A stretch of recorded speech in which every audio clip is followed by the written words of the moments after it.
ana kidung rumakseng wengi teguh ayu luputa ing lara luputa pilai kabeh.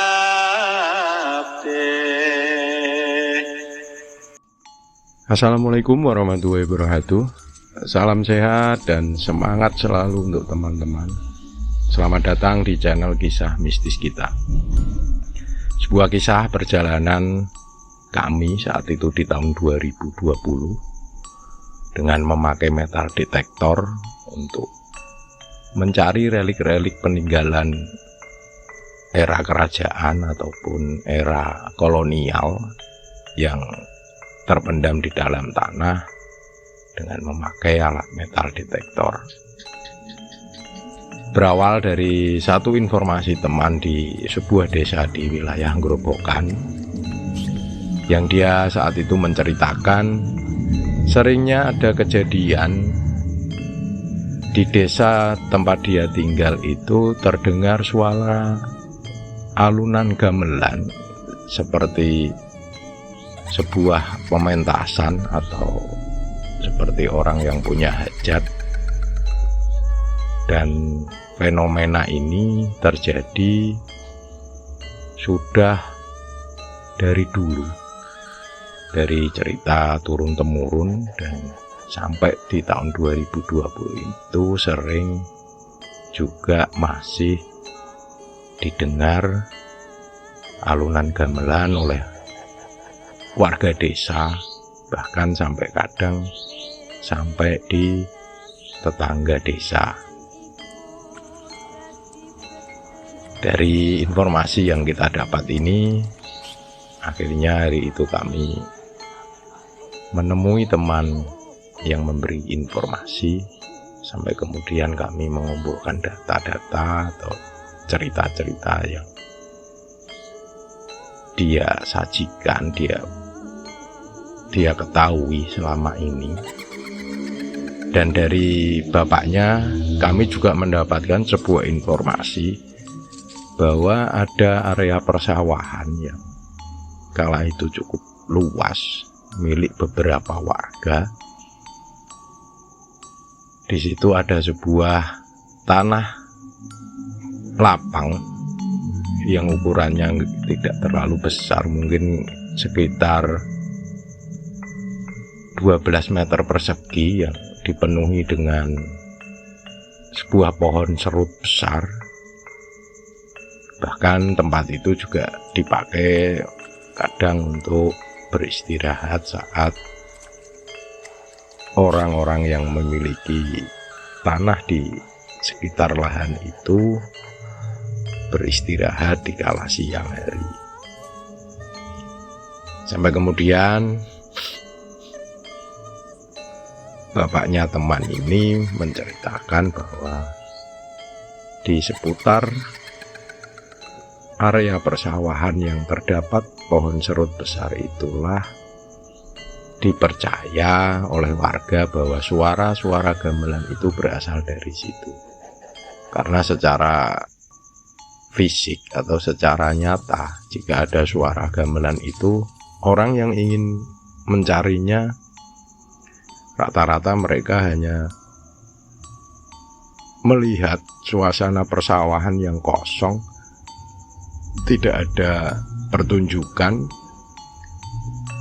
dan biasanya suara paling keras berada di seputar persawahan dengan pohon serut tadi. Dari situ, tanpa pikir panjang, dan kami setuju kita melangkah ke lokasi yang diceritakan bapaknya tadi, dan benar aja di situ memang kami temukan banyak pecahan-pecahan keramik ataupun gerabah-gerabah tua yang memang menunjukkan bahwa itu sebuah perkampungan kuno yang kemungkinan era tahun 1400 dari pembacaan, banyaknya pecahan-pecahan keramik yang dipakai di era itu. Sampai di situ kami melakukan penyisiran dengan metal detektor dengan harapan kami bisa menemukan benda-benda lain yang berupa logam yang sekiranya bisa menambah data kami untuk memetakan perkampungan kuno tersebut. Dan suara gamelan yang sering didengar warga itu menurut pemahaman kami saat itu merupakan sebuah residual masa lalu, di mana di tempat itu pernah digunakan sebagai lokasi untuk pementasan dengan memakai musik gamelan.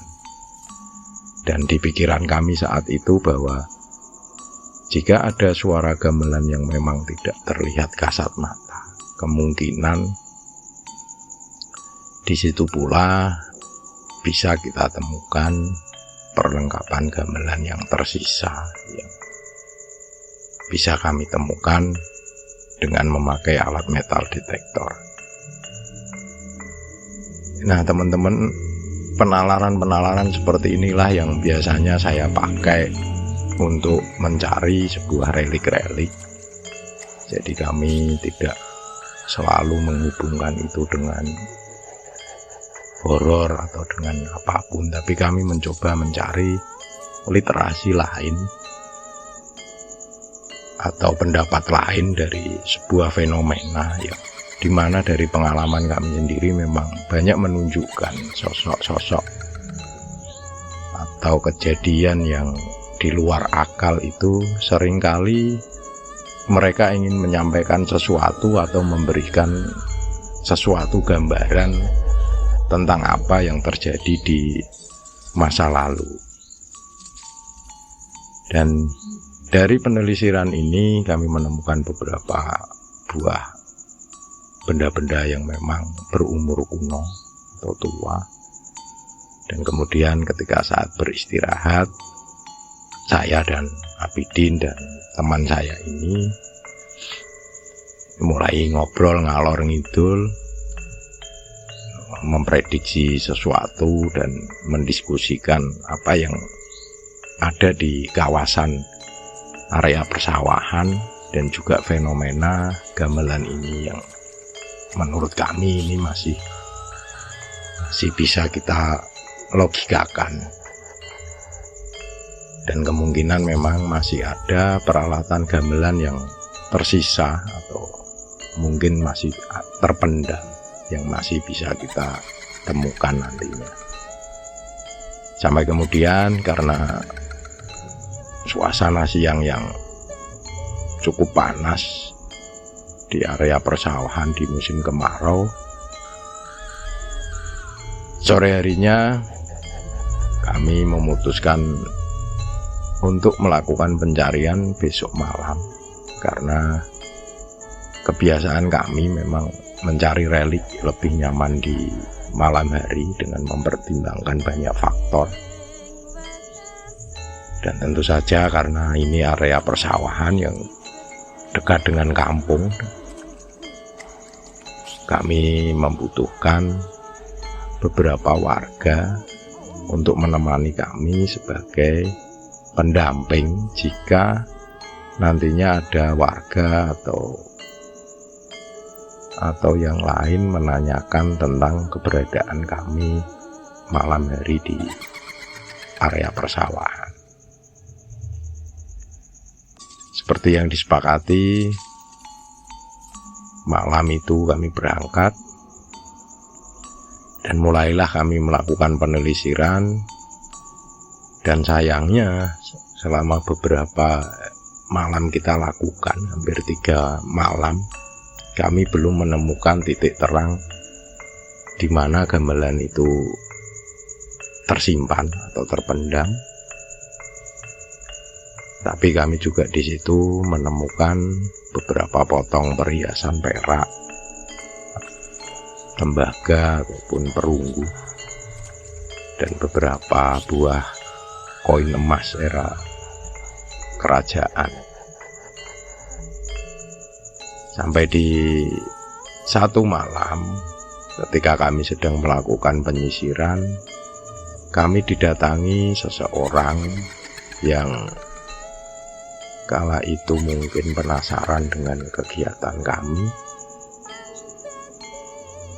dan dia menceritakan juga bahwa ada beberapa tanda sebelum kemunculan kejadian suara gamelan yang nantinya akan didengar oleh masyarakat desa.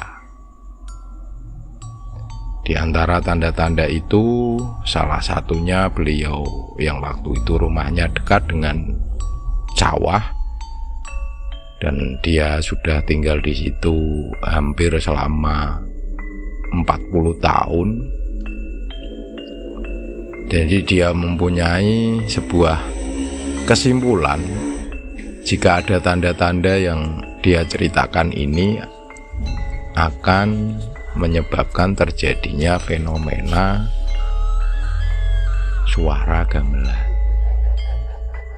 Yang pertama, beliau menceritakan bahwa sebelum kemunculan suara gamelan itu, biasanya sore harinya di area persawahan itu akan banyak burung-burung jenis apapun yang ada, entah itu burung emprit atau burung, yang jelas itu burung endemi sawah, itu akan banyak berkumpul di sekitar persawahan dan banyak yang hinggap di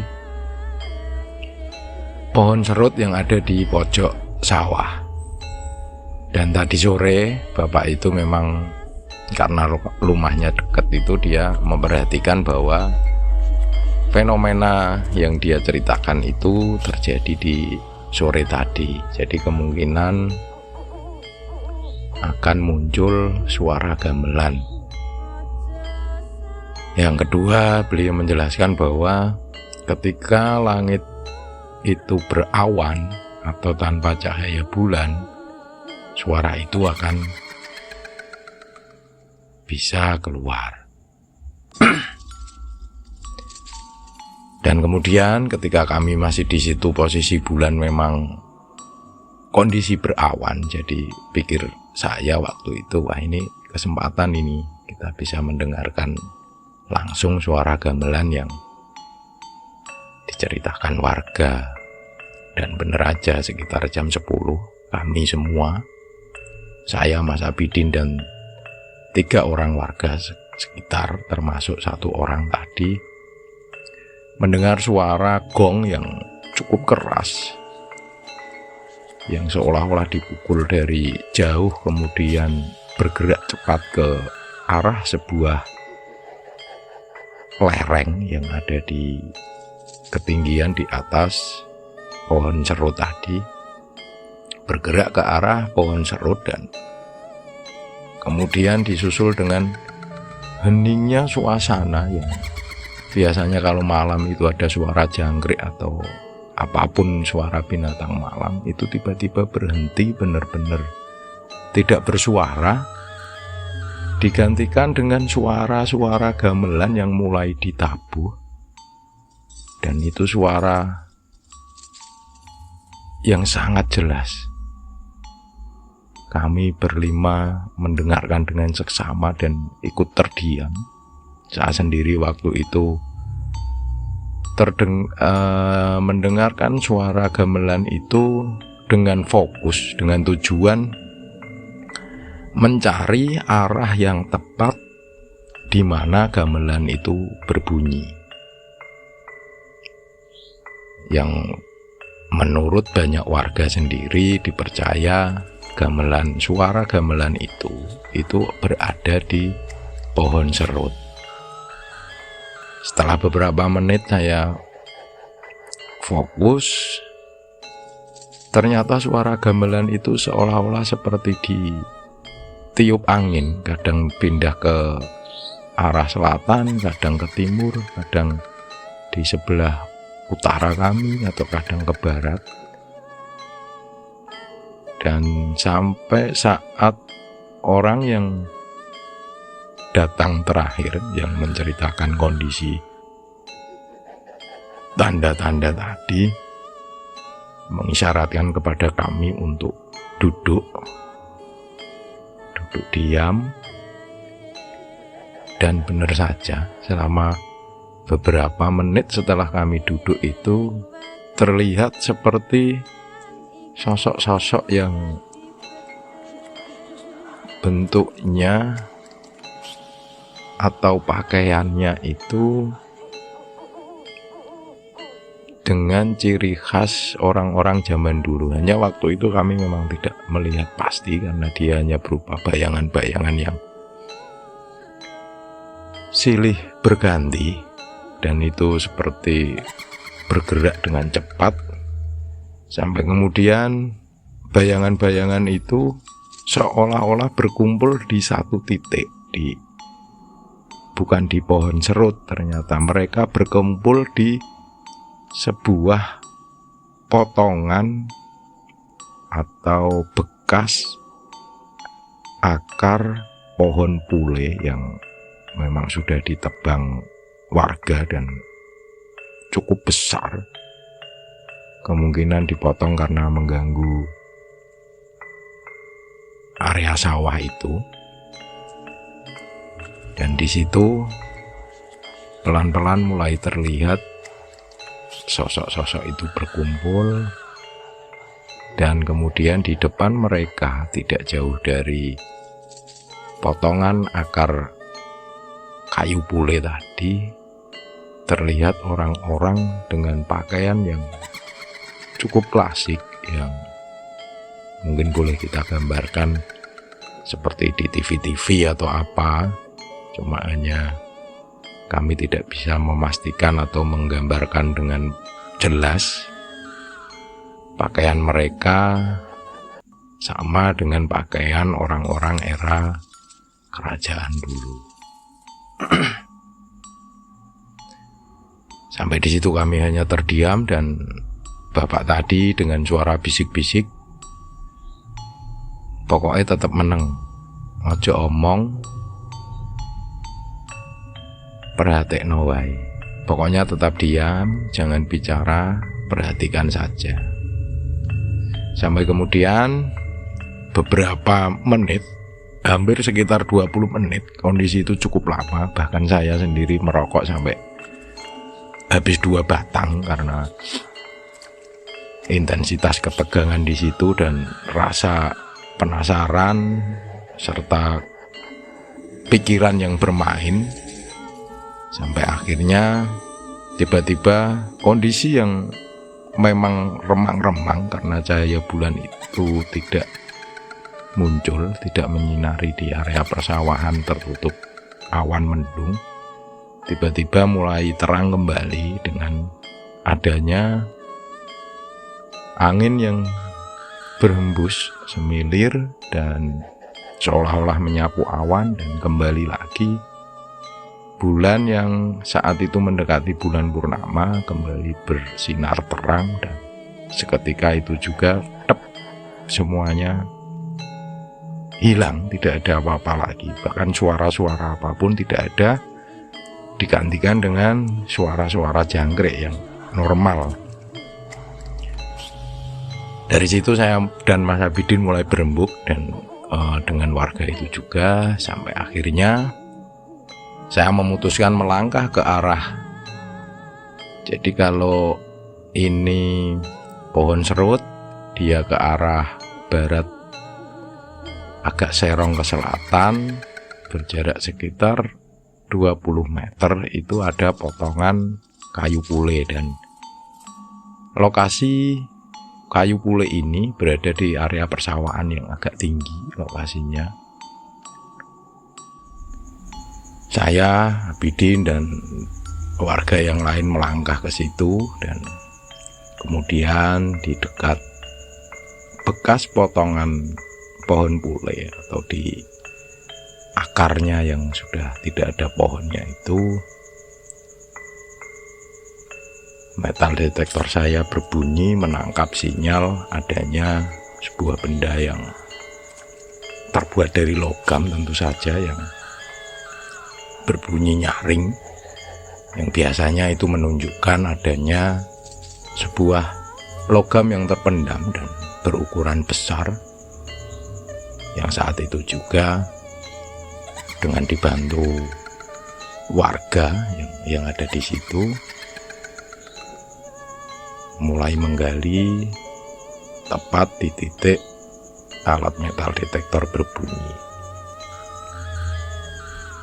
Kita gali sampai 30 cm, 40 cm, 50 cm, alat metal detektor tetap berbunyi. Sampai kemudian di galian kedalaman 70 cm, warga yang menggali ini melihat sebuah ujung dari gong atau yang bagian melengkung di atas gong itu. Mungkin teman-teman bisa membayangkan bentuk gong, ada sisi yang menonjol berwarna hijau tua yang jelas dia sudah terpendam di dalam tanah, kemungkinan ratusan atau mungkin ribuan tahun. Sampai di situ kami melihat logam itu, kemudian lubang galian kami lebarkan sampai ukuran 1 kali 1 meter waktu itu dengan kedalaman 70 cm, dengan harapan apa yang bisa kita temukan ini tidak rusak atau merusak bahkan, jadi bisa kita naikkan dalam keadaan utuh. Sampai kemudian ternyata yang seperti kita duga adalah sebuah gong yang cukup besar berukuran 70 cm. Akhirnya kita naikkan ke atas, dengan saat itu kondisi masih ada kotoran tanah dan terlihat sangat utuh. Sampai kemudian Mas Abidin mencoba di keliling lubang yang sudah dibuat itu.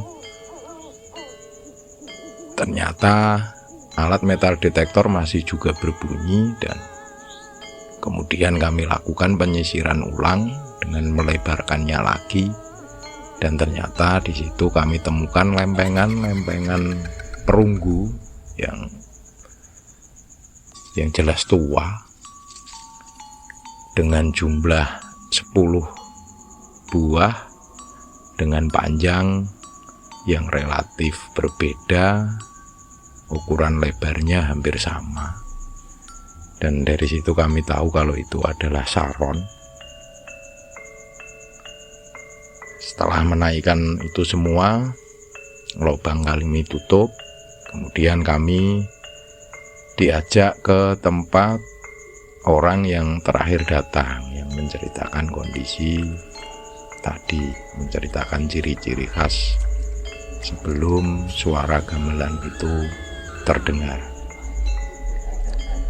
Sampai di rumah beliau kita mengobrol, ya karena ini memang temuan yang mungkin bagi warga sekitar yang belum tahu teknologi metal detektor, dan dengan pikiran sederhana mereka,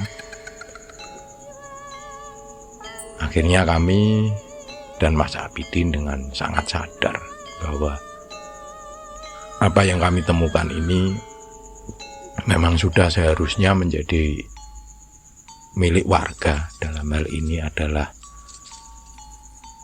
desa, milik desa, yang kemudian benda ini kami serahkan ke warga tadi, dan dengan 2 orang warga sekitar sebagai saksi untuk diserahkan kepada lurah desa tersebut. Singkat cerita kami pulang, setelah ngobrol-ngobrol sampai jam 3 pagi kami pulang, dan besok paginya kami ditelepon dari pihak desa, aku itu yang menelpon Pak Carik atau Sekdes, Dan kami diminta untuk datang ke sana untuk menceritakan kembali apa yang sudah kami temukan. Tentunya mereka butuh informasi tentang tempat penemuan gong dan saron itu dan gamelannya itu. Dan sampai sekarang peralatan itu masih disimpan di kantor desa, dan tentu saja fenomena suara gamelan yang sering terdengar setelah ditemukannya gong dan gamelan tadi, fenomena itu sudah tidak ada. Hanya sekarang suara itu berganti dengan wujud asli yang disimpan di kantor desa. Demikian teman-teman apa yang saya ceritakan ini, yang memang tidak horor karena tidak ada setan, pocong atau kuntilanak, tapi ini memang sebuah kisah yang cukup menarik dan mungkin banyak perbedaan pemikiran di antara kita, di mana kita harus bijaksana dalam menemukan sesuatu hal yang sifatnya umum dengan berhubungan, apalagi berhubungan dengan hal-hal yang bersifat klinik ataupun magis ataupun gaib yang ternyata kami telusuri dan kami analisa dan kami kerjakan, ternyata memang membawa atau menemukan kami dengan fenomena suara gamelan dan bisa mendapatkan gong dan gamelan, yang akhirnya fenomena suara gamelan itu sudah tidak terjadi lagi.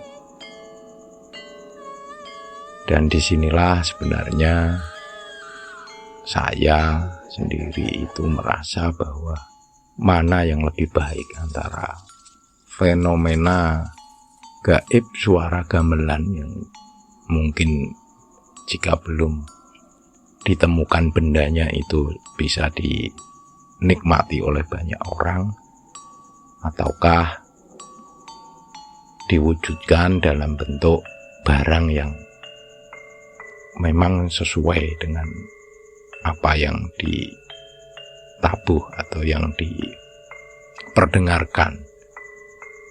Ya, mungkin teman-teman bisa memberikan saran atau pendapat atau mungkin pengalamannya di kolom komentar. Dan tentu saja saat menyerahkan gamelan itu, saya dan Mas Abidin sangat menyadari bahwa itu adalah hak desa, yang jelas waktu itu mungkin haknya warga pemilik persawahan, tapi memang karena itu dirasa untuk kepentingan desa lebih baik, akhirnya disimpan dan diserahkan di desa untuk dirawat. Demikian teman-teman, mohon maaf bila banyak kesalahan dalam pengucapan, dan tentu saja channel ini masih sangat banyak kekurangan yang harus saya perbaiki. Mohon dukungan, like, komen, dan subscribe-nya. Terima kasih. Wassalamualaikum warahmatullahi wabarakatuh. Sakai loro pan samyo bali, sakeh ngomo pan sami mirudo, welas asih pandulu